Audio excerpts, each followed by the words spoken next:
আমন মৌসুমে মেহেরপুরে তীব্র সার সংকটে পড়েছেন কৃষকরা। সরকারি ডিলার পয়েন্টে দীর্ঘ লাইনে দাঁড়িয়েও মিলছে না চাহিদা মতো সার। বিস্তারিত জানাতে মেহেরপুরের গাংনী উপজেলার সাহারবাটি থেকে সরাসরি যুক্ত হচ্ছেন প্রতিনিধি জুলফিকার আলী কানন। আমাদের তীব্র সার সংকটের ফলে কৃষকদের ভোগান্তির পরিস্থিতি সম্পর্কে জানাবেন।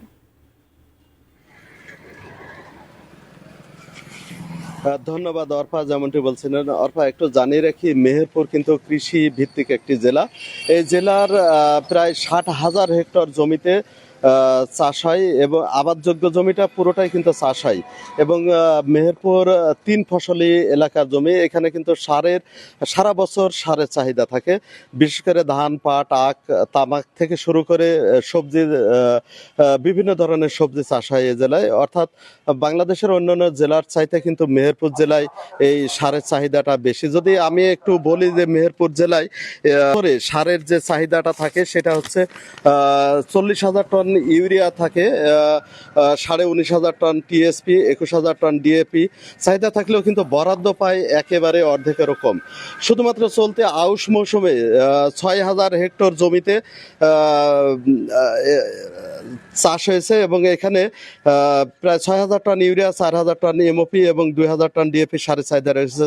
কিন্তু এখানে সারের চাহিদা একেবারে কম, একেবারেই পাওয়া যাচ্ছে না। তবে যেখানে উৎপাদনের লক্ষ্যমাত্রা ধরা হয়েছে এটা কিন্তু একেবারে সার পাচ্ছে না এই জেলার মানুষ। বিশেষ করে আপনাকে আরেকটা জিনিস জানিয়ে রাখি যে এই মেহেরপুর জেলায় 111 জন ডিলার রয়েছে বিসিআইসির এবং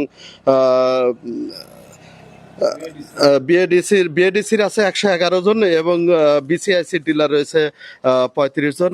এই 35 জন এবং 111 জন বিসিআইসির ডিলার সার তারা কিন্তু ঠিকমতো দিতে পারছে না। তো আমি একজন কৃষকের সাথে কথা বলবো এখানে, যে সার নিয়ে কেমন কি অবস্থা একটু যদি বলতেন। সারের আমাদের বাংলাদেশে তো বই দেবে, ধরেন মেহেরপুর জেলায় তো আমাদের ব্যাপক চাষ এবং এই সবজি সেই পরিমাণ আমাদের তো 1 সিকি সারও তো